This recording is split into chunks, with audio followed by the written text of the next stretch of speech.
In this video, we're going to go over why you find it so hard to change, how pain is the key to getting you to move, and how you can use pain to drive you. The problem: you don't understand why you don't take any action. You think you're motivated, so why aren't you able to move? And you want to be motivated by positive factors only. First, a question. With your life situation, where are you right now?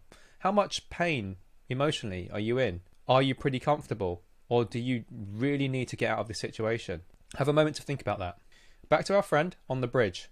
We've got the concrete bridge over here, which is safe and firm underfoot, stability, and represents certainty.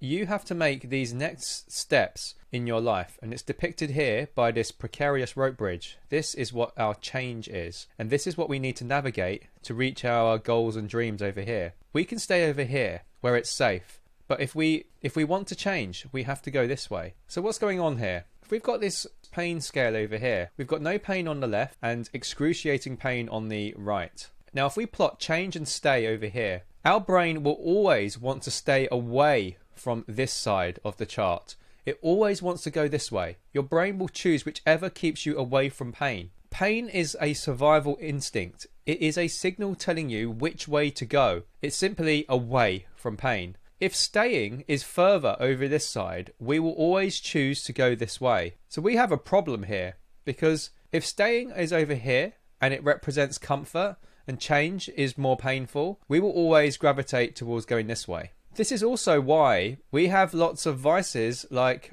watching more YouTube, going on Netflix, scrolling on social media. This actually makes staying more comfortable because it numbs the pain. It works against you by making staying where you are more tolerable. It's also the same with going on holiday. When you escape, you want to remain, and then this change becomes more challenging. So what do we need to do? We need to find a way to make staying more painful. And then if we can move staying to this side, we work in sync with how our brain likes to operate, and our brain wants to go to the left where no pain is, and it becomes easier to then choose to change. So how can we do this? We need to create narratives in our mind that make it worse to stay over here. So when we have our backs against a wall or threat of our survival, we are more likely to move.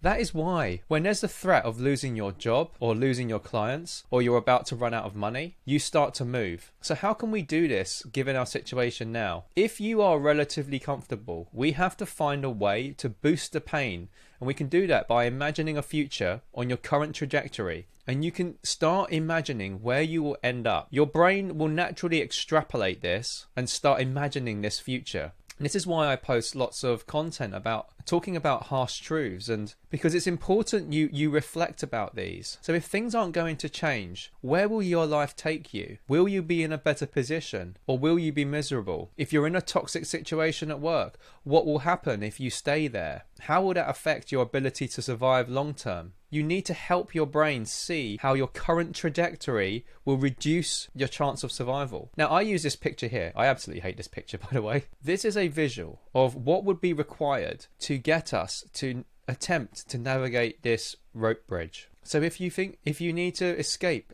a toxic situation, that could be in your personal life, in your career, or it's the pain of regret of not having tried and pursuing the idea or change you want to make in your life. How painful would it be if you didn't even try? You need to create these narratives and stories in your mind until you can make the pain of staying more painful than the pain of change, and then you're more likely to move. If you go to module 2 in the course, I cover a deep dive into motivation drivers you're not aware of, step by step on how to build your motivation stack, examples of client motivation stacks and my motivation stacks. Some of them have been particularly useful. And in session, tears were shed.